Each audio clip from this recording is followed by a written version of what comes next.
Corona ਦੇ ਵੱਧ ਰਹੇ ਕੇਸਾਂ ਨੂੰ ਵੇਖ ਸਰਕਾਰ ਵੱਲੋਂ ਕਈ ਸਖਤ ਹਦਾਇਤਾਂ ਲਾਗੂ ਕੀਤੀਆਂ ਗਈਆਂ ਨੇ ਤੇ ਲੋਕਾਂ ਦੇ ਇਕੱਠ ਨੂੰ ਲੈ ਕੇ ਸਖਤ ਨਿਯਮ ਲਾਗੂ ਕੀਤੇ ਗਏ ਨੇ।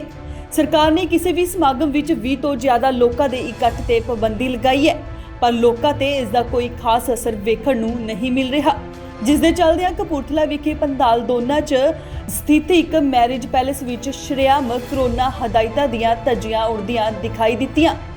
जी हाँ, ਤੁਹਾਨੂੰ ਦੱਸ ਦਈਏ ਕਿ ਉੱਥੋਂ ਦੇ ਇੱਕ ਪੈਲੇਸ ਵਿੱਚ ਪਾਰਟੀ ਦੌਰਾਨ 100 ਲੋਕਾਂ ਦਾ ਇਕੱਠ ਵੇਖਣ ਨੂੰ ਮਿਲਿਆ, ਜਿਸ ਤੋਂ ਬਾਅਦ ਜਦੋਂ ਸਦਰ ਥਾਣਾ ਪੁਲਿਸ ਨੂੰ ਸੂਚਨਾ ਮਿਲੀ ਤਾਂ ਪੁਲਿਸ ਨੇ ਮੌਕੇ ਤੇ ਪਹੁੰਚ ਛਾਪਾ ਮਾਰਿਆ।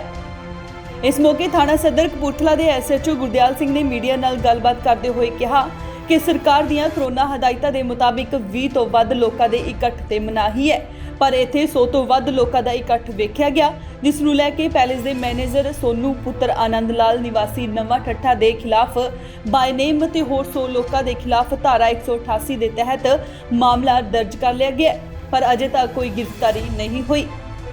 ਕੱਲ ਲੰਡਨ ਪੈਲਸ ਪ੍ਰਧਾਨ ਦੋਨਾਂ ਦੇ ਵਿੱਚ ਆ, ਉੱਥੇ ਇੱਕ ਵਿਆਹ ਸਮਾਗਮ ਚੱਲ ਰਿਹਾ ਸੀ, ਜਿਹਦੇ ਵਿੱਚ ਬਹੁਤ ਜ਼ਿਆਦਾ ਉਹਨੇ ਇਕੱਠ ਕੀਤਾ ਸੀਗਾ।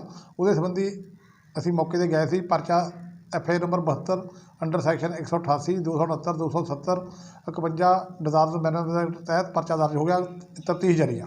ਸਰ ਹੁਣ ਤੱਕ ਕਿੰਨੇ ਲੋਕਾਂ ਦੇ ਖਿਲਾਫ ਪਰਚਾ ਜਿਹੜਾ ਦਰਜ ਹੈ? ਇੱਕ ਬੰਦੇ ਦੇ ਨਾਮ ਬਾਈ ਨੇ ਮੈਂ, ਬਾਕੀ ਬੰਦੇ 50 ਤੋਂ 100 ਦੇ ਵਿੱਚ ਹੈਗਾ ਜੀ, ਜਿਹੜੇ ਮਤਲਬ ਬਾਅਦ ਦੇ ਵਿੱਚ ਉਹ ਨੋਮੀਨੇਟ ਹੋਣਗੇ।